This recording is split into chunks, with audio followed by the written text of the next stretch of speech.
Okay, so today we're going to pick up from where we left off last time, which is we are in the midst of doing a deep examination of the symbols and shapes of the so-called major arcana. We've covered the problem with that term in our last session, covered a lot in our last session, so we can just blow through the rest of these. I don't know if we'll get through the entire deck, but we're going to be looking again.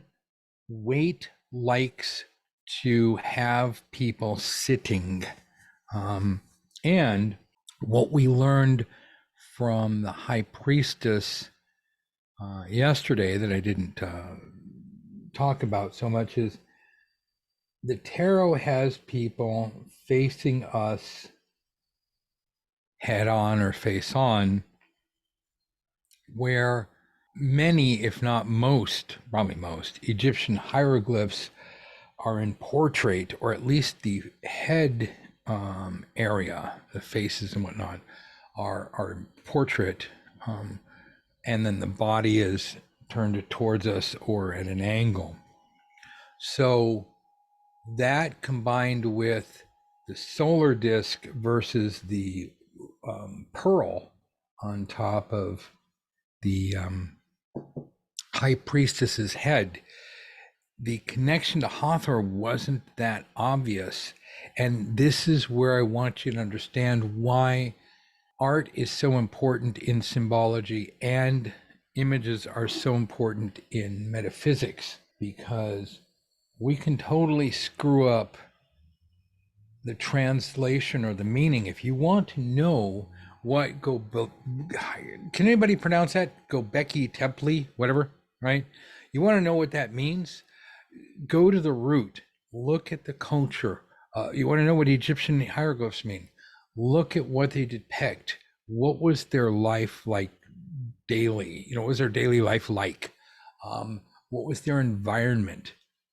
We learned from our environment. They didn't have, I don't know, what did they not have? They didn't have raccoons, right? Because that's not indigenous to the area. So raccoons don't appear in hieroglyphs. Scorpions, yes. Cats, obviously. Crocodiles or alligators, depending whenever. Yeah, absolutely. Falcons, huge, right? So the same thing with the tarot here. If we're trying to figure out a deeper, truer understanding of the tarot, what are we looking at? Now, in this case, this is Demeter. We know this because we have the pomegranates, and this is her daughter, Persephone. There's just layers and layers and layers of symbolism in these major cards. I'm just going to call them majors for simplicity. And the symbolism is not always congruous or congruent.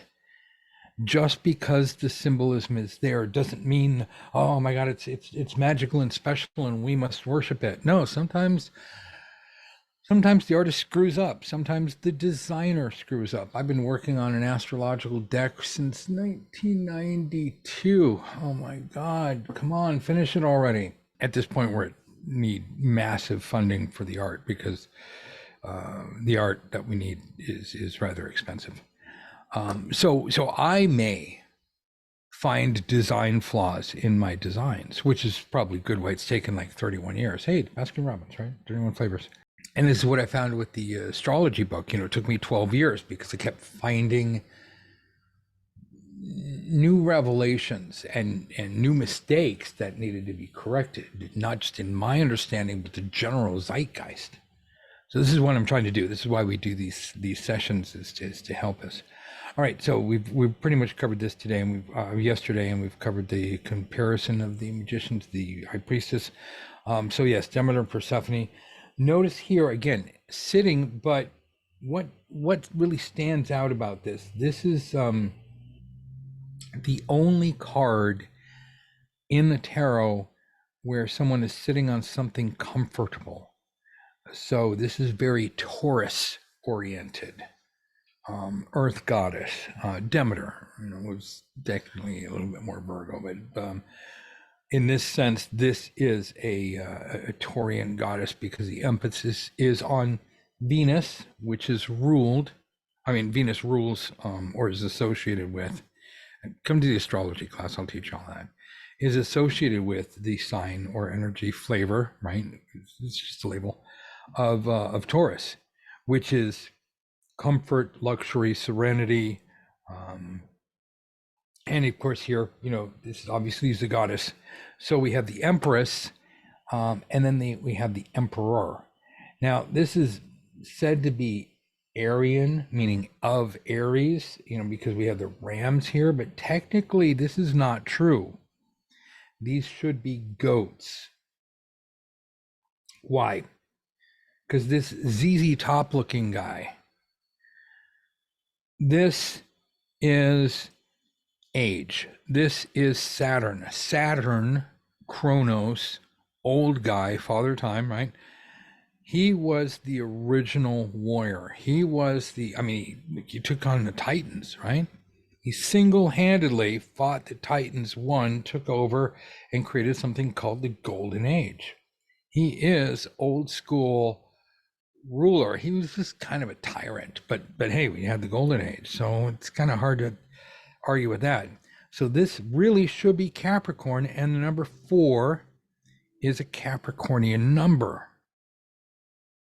And it'll also be said to be a Taurian number if you want to move Capricorn to 8, but that's, numerologically.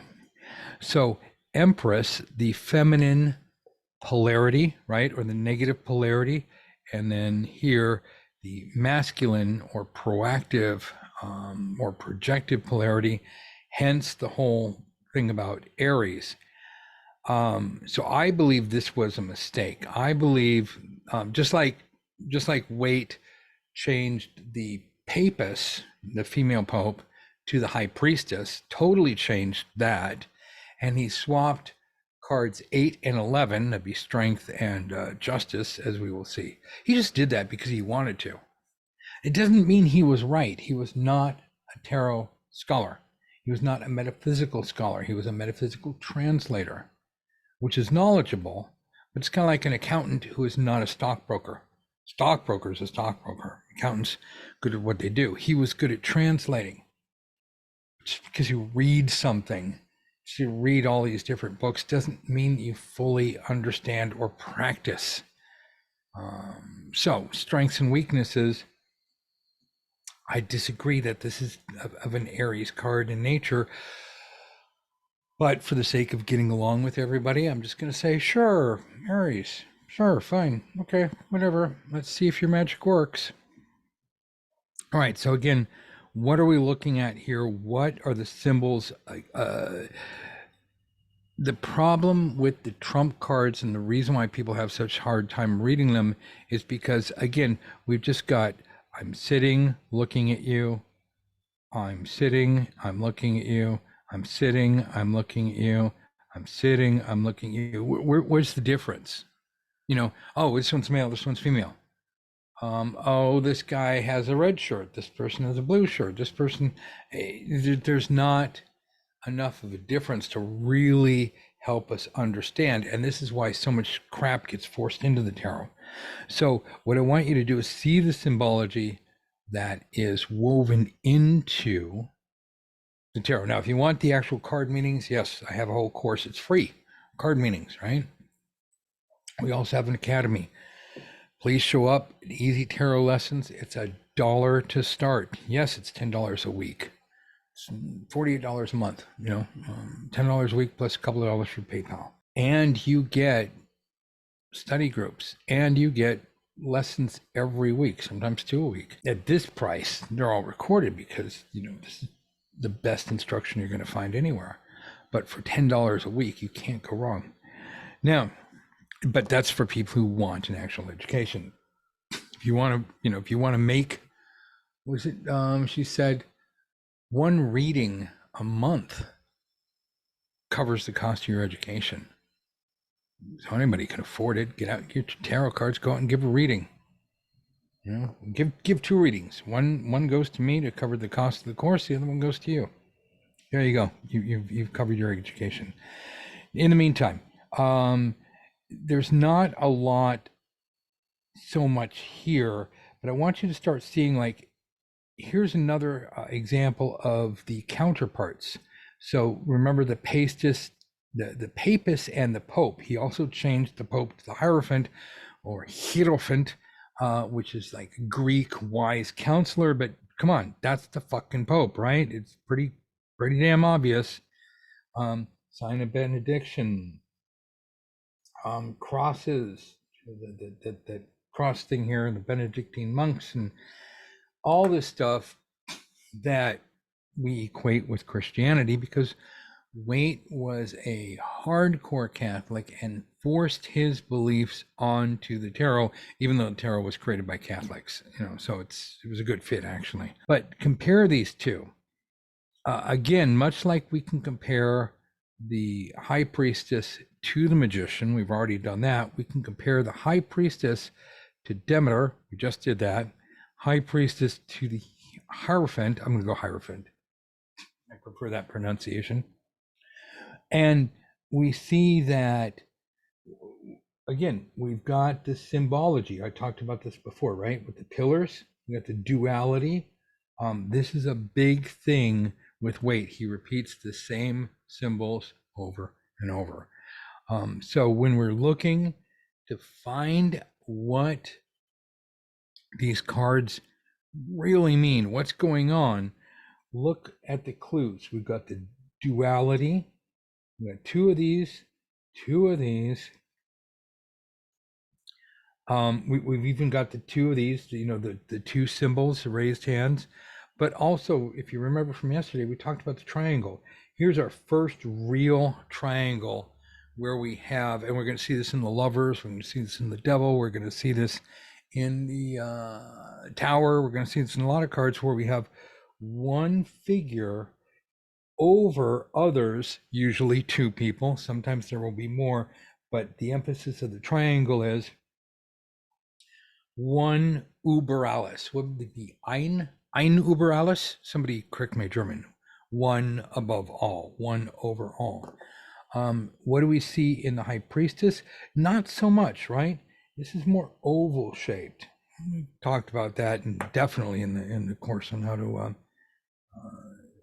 card meanings. But here we have our pillars.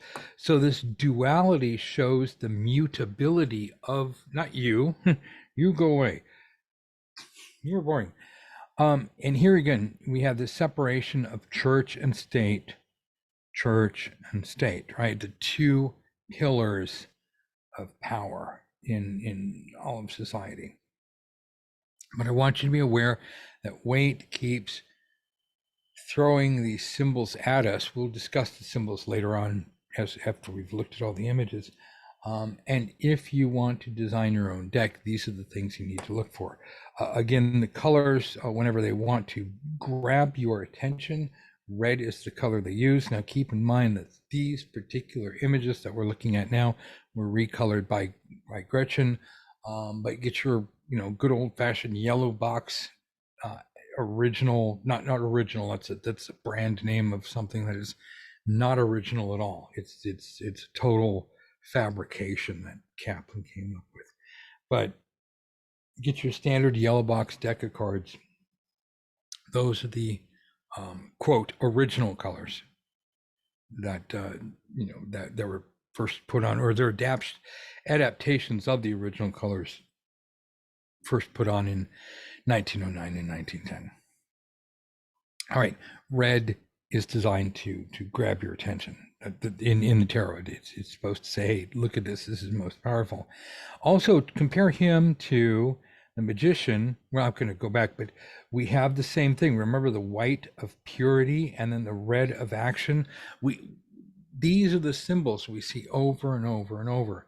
So these subtle clues help you understand the depth of what you're looking at. So you don't have to scramble or rack your brain anymore for what does this card mean. Now, again, we've already talked about card meanings in different course.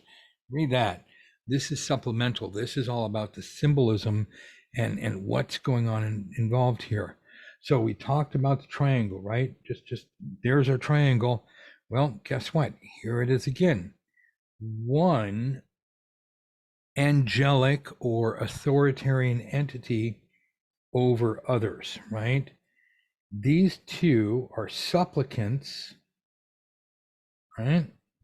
There it is. And then, of course, if you are into the whole, what is that? The Da Vinci Code, right? See the chalice and the phallus. So here's the chalice and here's the phallus. See, we see the pointy thing or the protrusion. And then we have the V. We're going to see that again here in just a tiny little bit. But I don't want to spoil the surprise.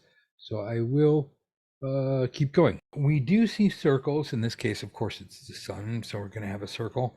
But I want you to see, remember, circle, square, and triangle. Other things to look at. Adam is associated with fire, as in the passion of the loins. And notice he is looking at her. She is looking at him. This is an objectification of the female of our species, going, this person is virtuous. You know, it's not a bad objectification. You could say it's immoral. It's a very kind. It's a not a polite one. It's a compliment. That's the word I was looking for. But again, you got to be careful of Waite's objectification or categorization of people, because it's very dismissive. And of course here, fruit of fertility. However, of course, you know, Eve is blamed for the whole apple thing, right? The nudity represents the openness. So with the tarot card, it's different than, I'm with the Lovers card, sorry. It's different than let's say the Two of Cups. Two of Cups is people coming together, interacting, right? He's wearing the roses, she's wearing the laurel, they are exchanging cups. That really is pure communal, and that's more about teamwork. This is the concept of feeling comfortable naked in front of somebody else psychologically. No secrets, no lies. This is a card of teamwork and unity. And Waite uses this versus the devil, which I didn't want to talk about just yet, but we'll get to that because we're going to do a comparison on exactly how similar these cards are. But again, keep in mind the triangles. Here we go again. Remember, okay, let's do this again. Supplicant, supplicant, overlord, right? There's our triangle. The person at the top is in power. The person at the top is in power. And look at this. He doesn't even touch the ground. That's how awesome he is. This is my boss. My boss is like, I'm so pure, I float. My feet don't touch the ground, peasant. You're us, mere humans, mortals, we're stuck to the ground. We are grounded. Okay, let's do this again. Ta-da! Same exact thing. I know we all know this is Helios, right? Here we go. Supplicant or servant, supplicant. Also very patriarchal. Dude, female. You can tell by the breast. Waite loves doing things in forms of triangles. Yes, we have the canopy of stars, which goes with the whole concept of Helios. Was not the sun. Helios was the god who drove the sun around, tricked Hercules to do it once because he was like, I'm tired of this. I want to go out and have some fun. And so he was like, hey, Herc, help me out. Herc did it. And Helios was like, ha. Well, I'm sorry, Helios or Apollo, depending on like, Greek or Roman. So again, I do, and again, see, he's not connected to anything. He is technically glued into the chariot, which is weird. It is very weird, lazy art. But at the same time, he does not have feet in there, for much like the Lovers, his feet don't touch the ground. So again, we're seeing themes here. Keep in mind the triangle, very patriarchal, very masculine, very male dominated card. This is a card of male projection force, as well as being masculine in nature in the sense of an astrological polarity, you know, masculine or positive polarity, meaning projective force. So, well, this is a receptive or feminine or unifying card, you know, of like communism, not the political thing, but the idea of communality, commonality. This is all about independence. It's independence, much like the that guy, the magician. Both this guy is the master of the battlefield, right? And of travel, and the magician is the master of the boardroom. So the magician would be like the independent entrepreneur. The emperor is the governor, well, emperor, right? He's the governator.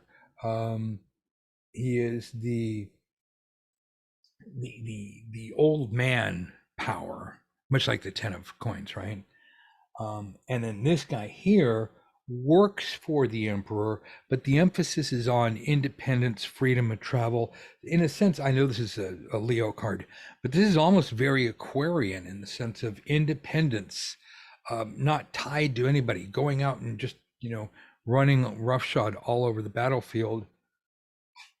In other decks, these are just horses.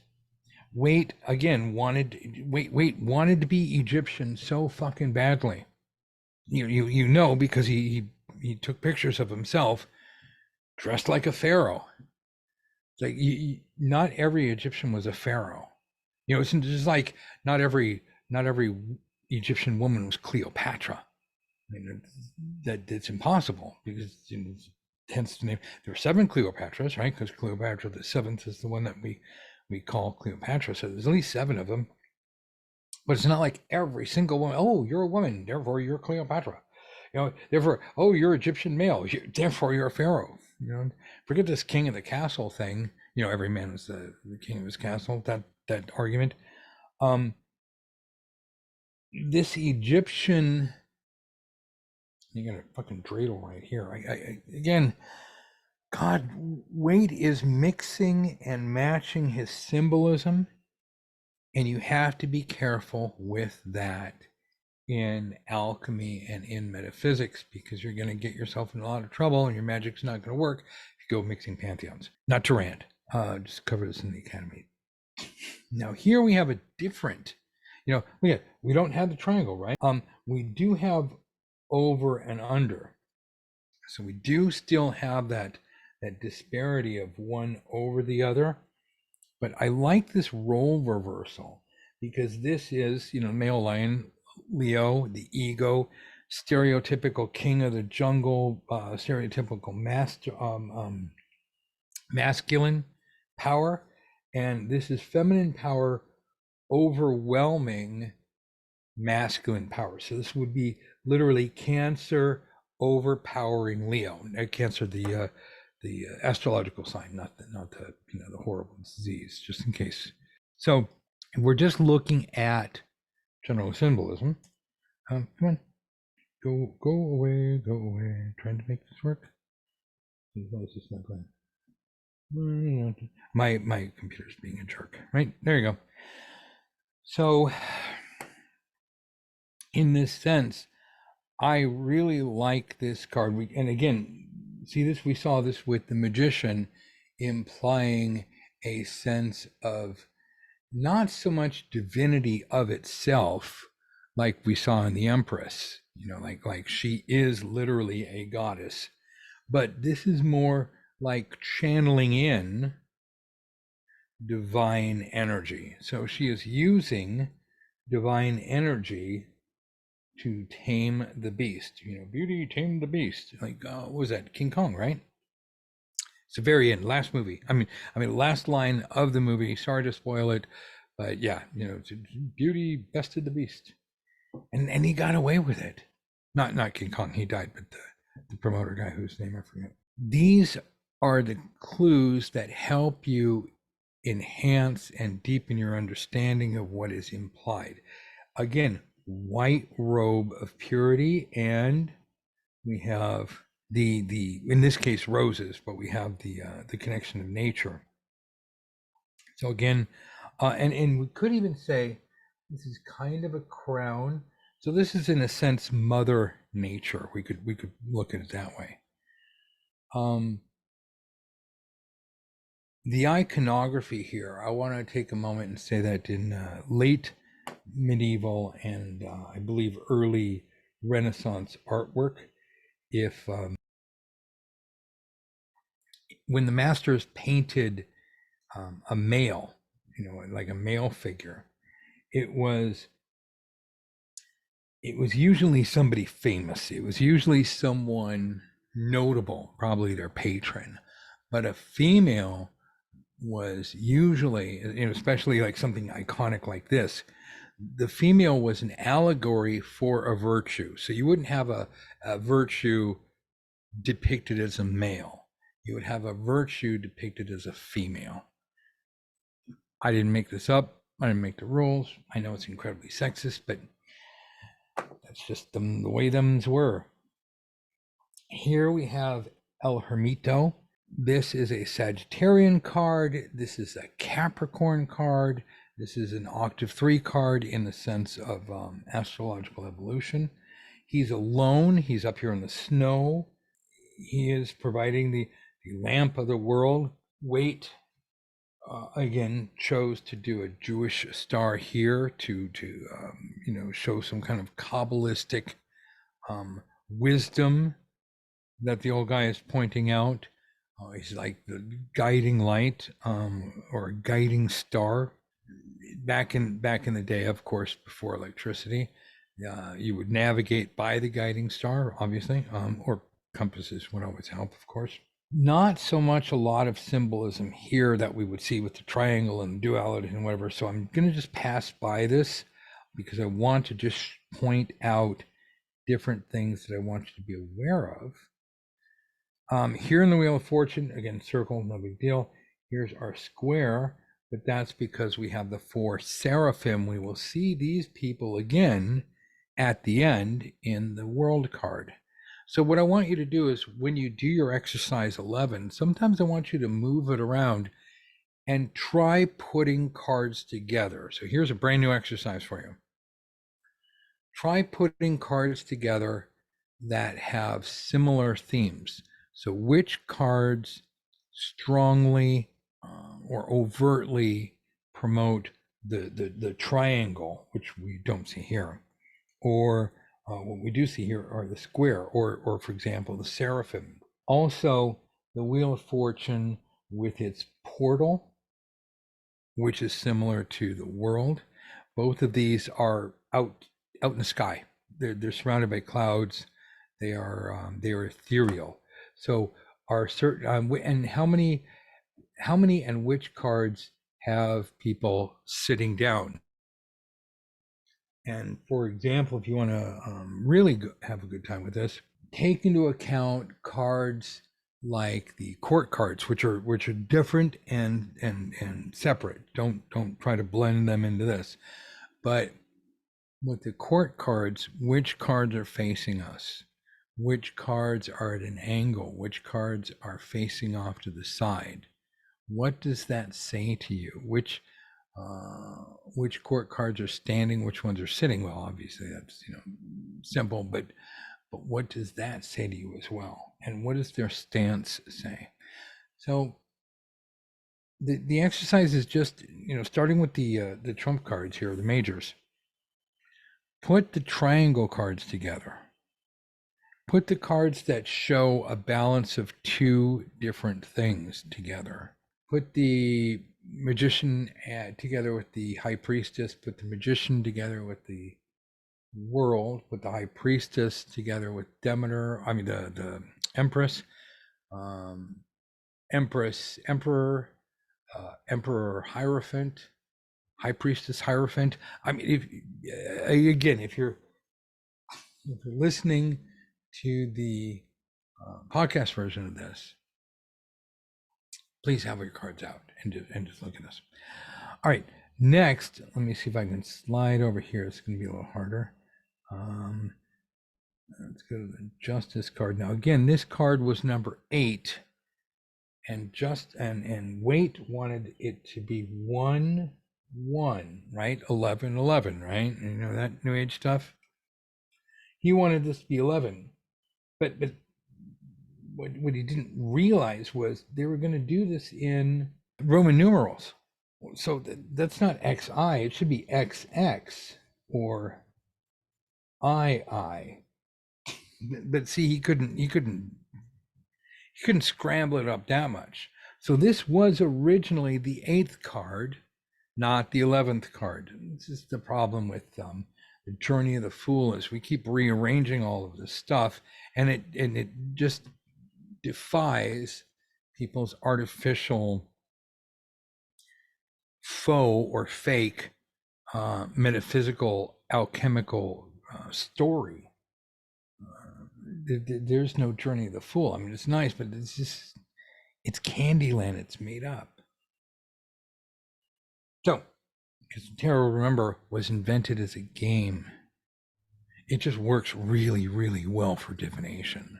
So what we're looking at is, what do the images symbolize? What can they tell us so that we can draw more information effortlessly? Here we have the duality again, right? We have the pillars here. We have the pillars with the scales. Okay, so let's do this. So we have the scales, so there's pillars there. We have this thing that we have with the magician, where we have up versus down. So there's kind of a balance there, but it's also an imbalance in a sense. And then we have the balance there. Also, unsurprising, and of course the green stripy things. Unsurprisingly, this person of neutral gender is sitting there staring at us, face on, nondescript cloth behind them.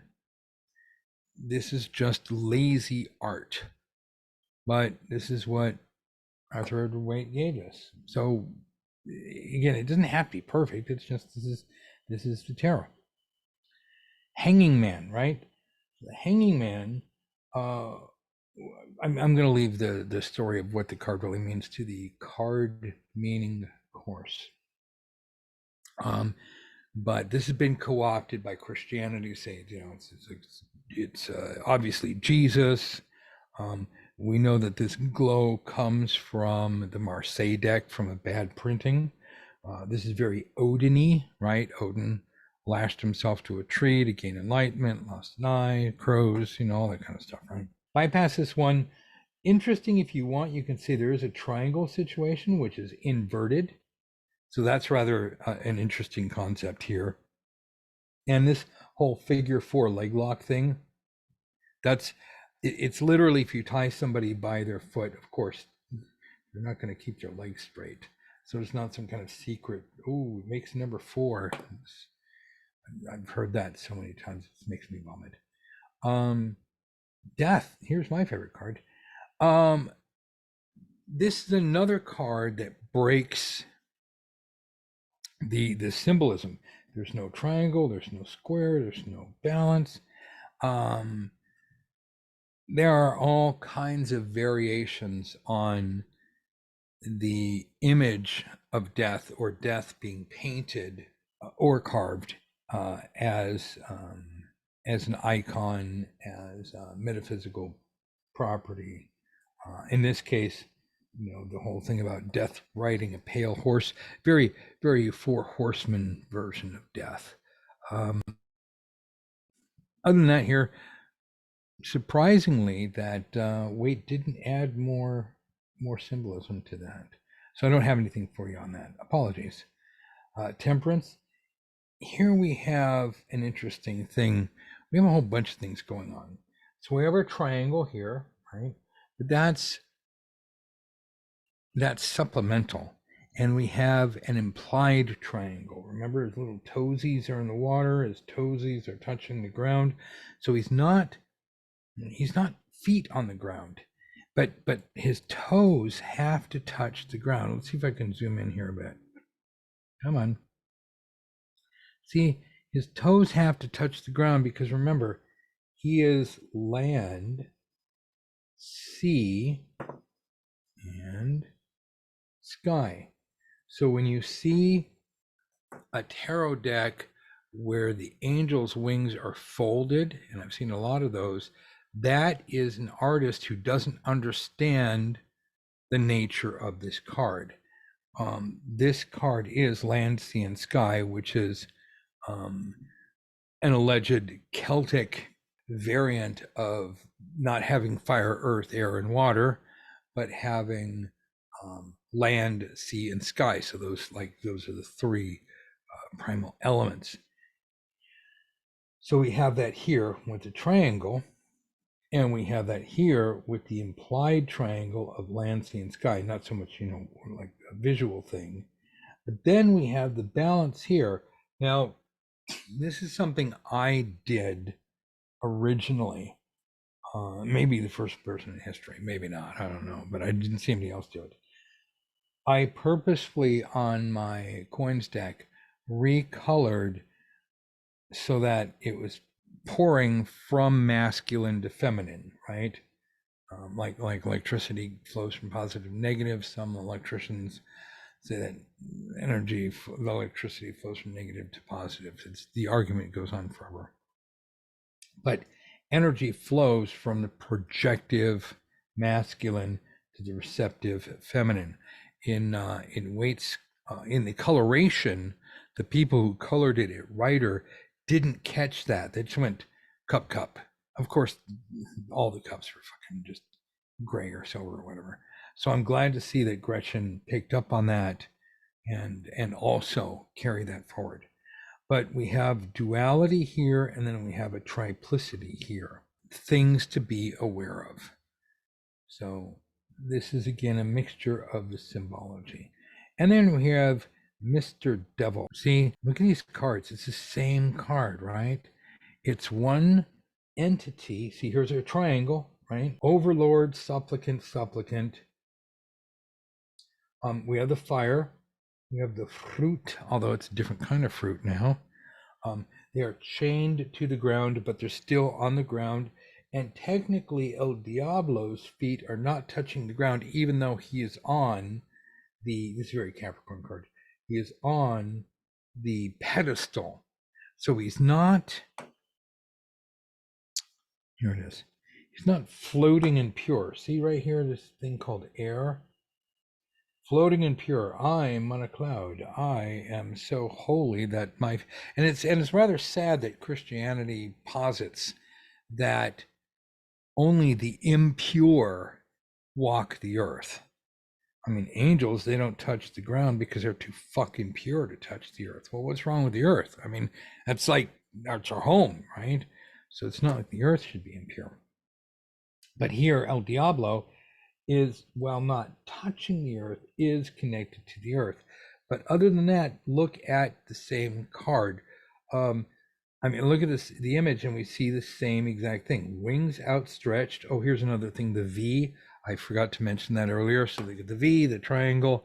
We might go back and take a look at the V. We've got the duality here. Right, here's our triangle. These are your subtle things that you'll notice in the cards that help further shape meaning. Duality. Here's the V here, right? Hands outstretched, right? V. Wings. Again, the pillars here. Right? We see the same things over and over. Now, just in case for the one or two of you who aren't familiar with this, and if you are, forgive me and deal with it. But this is not the devil. This is a bastardization of Eliphas Levi's, his name's Herman. Again, you got to have a fake name, right? Agrippa, Levi, that other guy. His name, friggin' try to remember everybody's name, and too much junk in my head. Get rid of that. Right. So this is a bastardization of Eliphas Levi's image that he called the witch's god, which has become Baphomet, which is not a real deity. Now, if you subscribe to the belief that anything that you believe in enough, like Mount Rushmore, how many people have been to Mount Rushmore and imbued that monument with, wow, there's heads of presidents carved into the rock, therefore that is a sacred space, therefore it has magical, capitalistic, or Independence Day powers. Probably do fireworks Independence Day because that's like the thing there, right? If you subscribe to the belief that there's a psychic bubble, if enough people believe that, and that you can draw from that, that's technique of vampire magic I used to teach. Yes, there's something there, but that's not a cosmic force. Just because a whole bunch of people say it doesn't mean it's true, but if a whole bunch of people say it and believe it enough, it does create some type of psychic resonant bubble that you can tap into if you have the right training, but that is nowhere near as a cosmic force, the strength of cosmic force. Here's a V, remember? So, and again, see the same thing with the magician, the one hand up, one hand down, and always on the left and versus the right, or technically they're right and the left is pointing down. This is what was going on in Waite's head when he said, draw it this way. And then she did the finishing art for him. So I want you to be aware of this. And again, this is not the devil, it's a bastardization of it. So again, not picking on the not picking on the tarot, but just saying, let's see what it is. Let's see how it works. Here's a triangle again, right? The tower. So here's God. Technically, God's over here. So here's the crown, and here are the two supplicants, right? These are the jerks that are being kicked out of the tower. So here's the holy moment of impact, as well as the crown. So again, what does it all mean? And then here's the solitary thing, which we see with the solitary thing with the hermit. We kind of saw it with the hangman in the sense of one central figure, and that's it. I wouldn't put that on par with the triangle and the V, but I want you to be aware of what we're looking at over and over, and how an understanding of what's going on in the picture is enhanced by understanding the shapes that Waite chose to put in. Nicole asks, can the tower be applied to the triangle theory as well? Yes, as a matter of fact, it can, right here. With the tower representing the universal power. Technically, the universal power is here.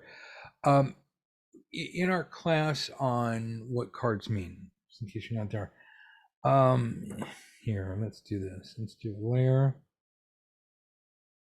I'm going to have to change this image to mode RGP.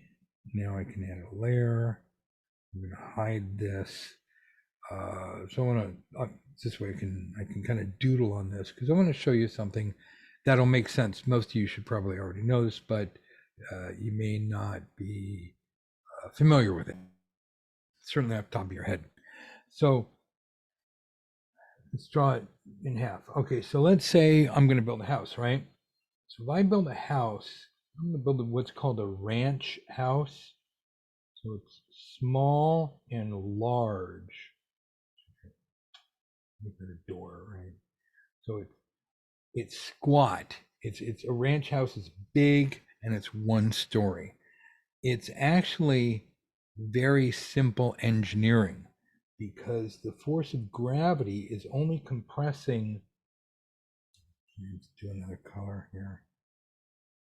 Come on. Wow. Let's not do that. That's only web colors. I don't like that. That's better. Go blue. So the brick down here. Hello. Oh. Okay. Sorry. Let's try that again. Da-da-da. So the brick down here at the bottom, that blue thing, that has all of the weight compressing down on it. So every brick that sits on top of it is adding a crushing force to this brick. That's why we use, bricks or logs, is it has to be able to withstand that crushing force. Now, also, there is diagonal force and lateral force. So in a ranch house, it doesn't really make too much of a difference, right? But let's do this. Let's go Control All, Delete, D. Let's build a tower. And when you build a tower, I gotta change colors again. Let's go green. Go green, whatever. Come on. So each brick now has, let's say, 100 or 1,000 bricks pressing down on it. If there's any flaw, if one brick is slightly off-centered, creates a structural weakness here. Probably should have picked a better color than green. But what I'm saying is that the engineering expertise required to build a stable tower. This is why the pyramids were triangular. It's trying to build something like the Washington Monument back in Egypt was I don't want to say impossible, but very difficult. When they built their pylons, or what do they call those things? The obelisks, right? Don't do that. Do that. What were you doing? Oh, I see what I did. I screwed up. When they built their obelisks, those were one stone. That was it. They dug out in the stone. They dug out a long stone and they carved it, carved it. It's interesting because we've seen there's one or two obelisks that they never quite finished, but we can see like where they were and how they did it. So they had to do that, and then they had to turn it up and stand it up. Wow. But it was one stone. So the engineering required, let me get rid of this, go away, change this color here. I just really want to impress upon you that the engineering required to do stone, stone, stone, stone, stone, stone, to do that properly requires intelligence, planning, resources, so much skilled labor. So what we're looking at here is not just, oh yeah, it's being destroyed. Think of all of the work that went to build this tower. This took time, energy, patience. What is it? All the other kings thought I was daft building a house in the swamp, but I built it just the same. Sank in the swamp. Second one fell over, burned down, fell over, and sank in the swamp. Fourth one stayed up, whatever. Hopefully you've seen the movie, you know what I mean. So what I'm saying is that this tower card represents a lot of effort, a lot of physical skill. It's not just, oh, your plans went to crap. This is like your life's, like cancel culture, right? Everything, you can't be canceled if you haven't spent. Somebody can say, hey, you're a jerk. I'm like, oh no, I haven't been canceled. Somebody just didn't like me. I have to actually build a tower before somebody can say, aha, you're a jerk. I'm like, oh no, all that work I did. So this represents, this is why this card is so powerful, is it represents all of this effort gone to waste. Now, one thing we can look at is with the Hilton Empire and with other famous families. You had, for example, with Hilton, you had Baron and Conrad. I think it was Conrad Hilton and then Baron Hilton. these guys were hoteliers. They founded, they spent their life being servants. I mean, they made nice hotels, but their attitude was, let's make a comfortable environment for people to rest in. Well, their children didn't want to be hoteliers because by then the Hilton name was like, hey, this is luxury. I'm famous. They didn't want to, so they sold out. They sold their stock. By the time Paris Hilton came around, well, I mean, the name Hilton's was there, but there were no more Hiltons in Hilton. She had to like do her own empire. So this could be like the Hilton Empire. All this work, nope, there's no more Hiltons, or a hostile takeover. Like, oh, we're taking over. So this card is representational. So she asked, with the tower itself representing the universal power. No, this is the universal power. The tower represents the universal power of humanity, of somebody working towards a cause, slaving to build an empire.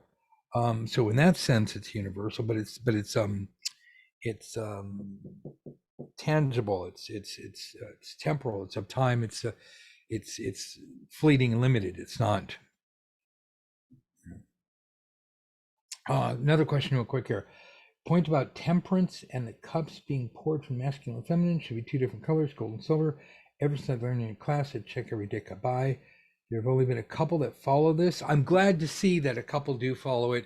So it would be nice to think that there are decks out there, irrespective of anything I've ever said or thought, that they have gotten this.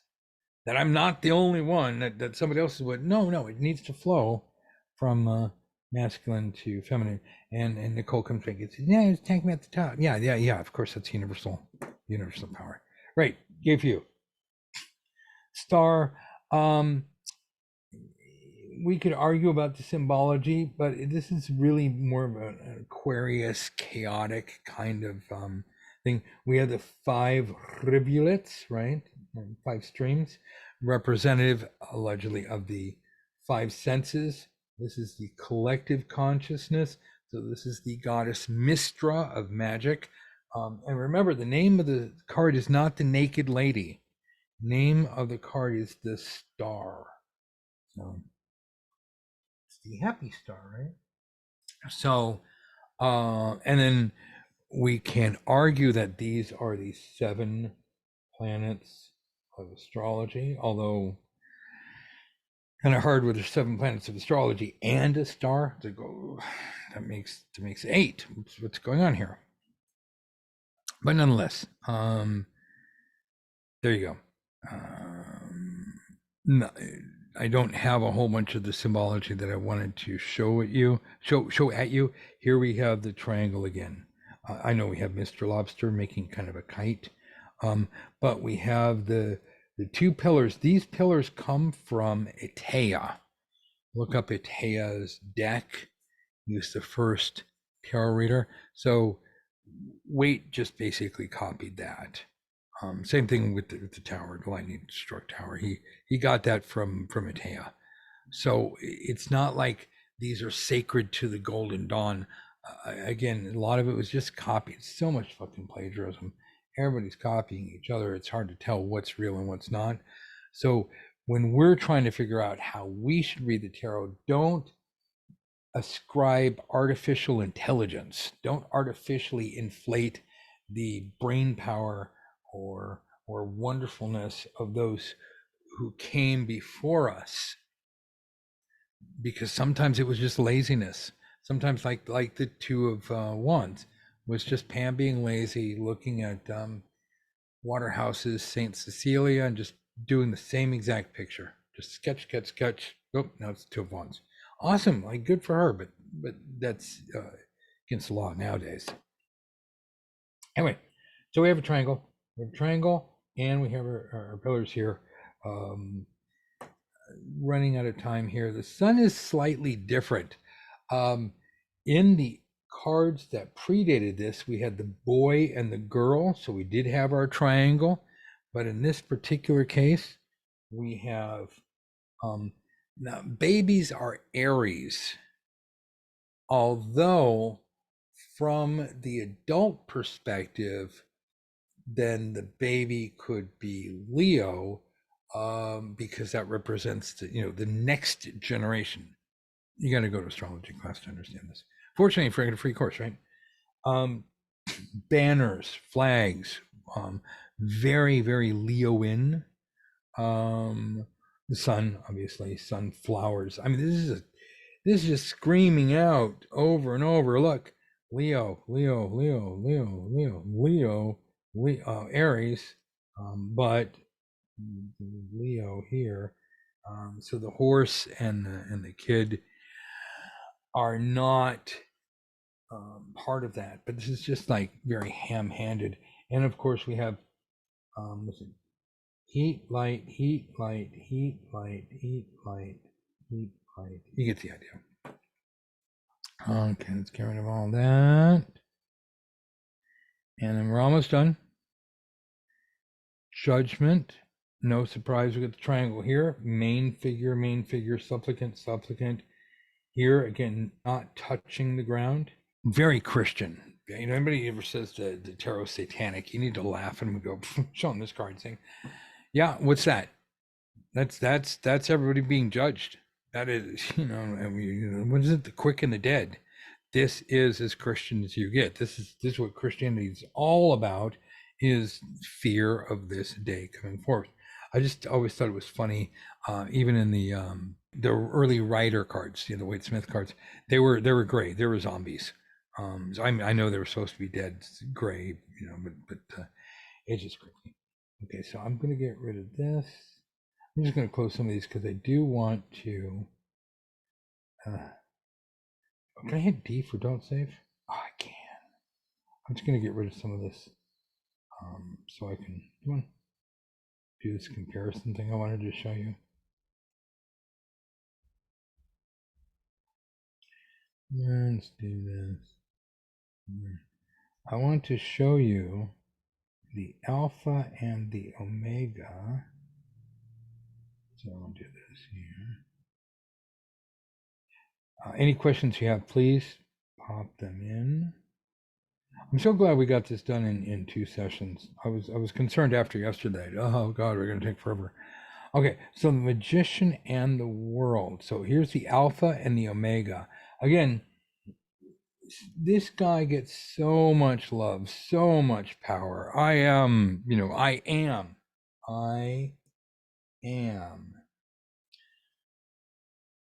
There's a metaphysical lesson in itself, an entire lecture about that waiting to happen. But super short version, not the entirety of it. I am Aries, not I am Aries, but I am. This is a key phrase that are people try to give key phrases to astrology. Is I am. Technically, take out the am. It's just I. This is Aries. I. End of story. You don't need am. Of course, am. He's got the 4 elements in front of him. He is drawing from, remember the devil, right? Same thing. He's drawing from on high. Same thing with this. Well, the Hierophant is doing the V thing. So, slight difference. So, he's got the 4 elephants. He's got the 4 elements, right? The tools here. He's got the Ouroboros. So he is the alpha. He is junior. He's here. In our step ladder of evolution, he's down here. We go step, and then she is up here. So that's what I mean by alpha versus omega. She is the omega. See, she's got, not only does she have 2 of them, but she's twirling them like a cheerleader while she's looking off over here. His feet are grounded. See? Feet on the ground. Keep your feet on the ground at all times, right? And then Jesus Christ, she's floating. She's literally. Oh, I forgot I closed the Wheel of Fortune, but you can see here's our square seraphim. Here's our Ouroboros. In this case, it's a wreath. It's an Ouroboros. It's It's an oval, it's an ovum. This is a womb. Yes, this is the fifth element. She is naked except for there's a word that's it's eluding me. The cover up scarf, modesty scarf. What's so hard for that? What the word, right? Where he is just, just weighed down. Where imagine clothing is just a symbol of, because Adam and Eve were naked, right? And so in that sense, like, he is so weighed down by his clothing. These are allegorical of his learning and wisdom, but nonetheless being grounded in human beliefs and human toxicity, where she is free and floating. And that's so, of course, her nakedness. And these are the four seraphim, or the angels. These are the actual elements, whereas he has just the tools of that. So this is why I want you to compare. See, he doesn't have seraphim; he's just got tools. So this is why I want you to. This goes back to exercise 1, right, of the book. Just look at your cards, see what is there. Don't force anything. By doing this, when you go to school, right, start for $1. Anybody got $1? Pay attention to what you see. Pay attention to what the card is making you feel, and not just like, oh, I feel I don't like people who face left, or I don't like masculine cards, or I hate feminine cards. Women need to be, whatever. I'm not going to finish that statement. It's not a statement, it's just opinion. Don't let your opinions guide you on what the cards mean. Ask yourself what the symbols are projecting at you. Feel what this card is doing. Feel how this card is projective and dominant. That's kind of its job. Feel how free this card is, and yet how free this card is. This is overtly feminine. This is overtly masculine. This is kind of trans neutral. It could be anything. It can be amorphous. It is not bound to one thing or another. Like, this is bound. This is unbound. So this represents freedom. This represents wage slavery. All right, so that's our lesson of the day. I know it ran rather long. Does anybody have any questions before we get out of here? Mr. Lobster, is the protrusion between two figures? Yes, Rhoda, very good point. Going back to the moon card. Thank you all for being here. Thank God we got through those. Our next session, we will be doing something completely different, but I did want to run through and show you how we do see certain patterns like this, right? Over and over, and the triangles and the pillars and whatnot. And I'd like you to, in your spare time, ask yourself how that affects you when you're reading the cards. All right, I'm going to stop the recording.